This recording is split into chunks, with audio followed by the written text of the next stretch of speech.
हेले हरे मोहे जयकारा दे यहाँ नी लालो होती गाड़ी में आसी दो जिंदाबाद करवल ले सबे जीवे कोई भी जीवे खातिर सागे आगे नहीं से हां गुरु ओडिया सब हमार कथा की यानी जयकारा सब कथा गुरु अरे मां मौसम में होला हुली हमार कथा देवा दो कथा की अच्छी लेडीज फास्ट बोली बोला श्री कृष्ण भगवान की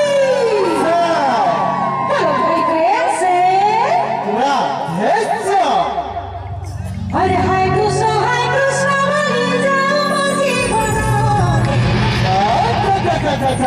हरिया फुलवारिया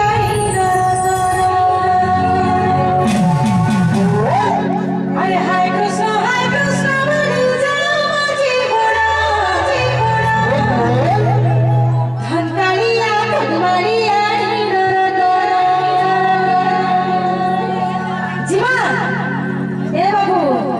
मोर बोलिया कानो के तो जैसा खुशी करे नहीं अंदेलू और तासा के छोटे छोटा कर छले में क्या घंटा करी प्रोग्राम करबू ये देखनी की आनबू तो जीवा अरे मोआ खिरा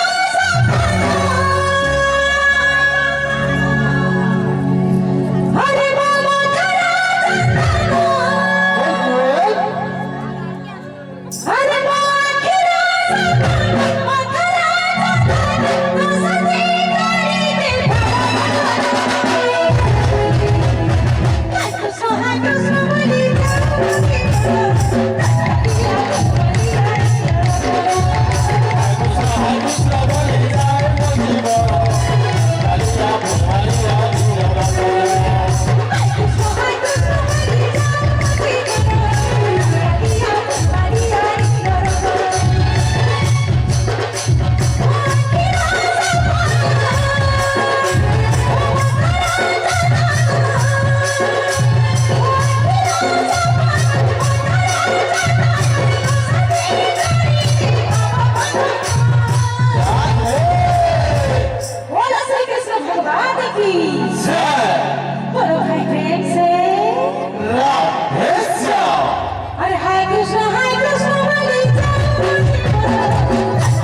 अरे नहीं पारे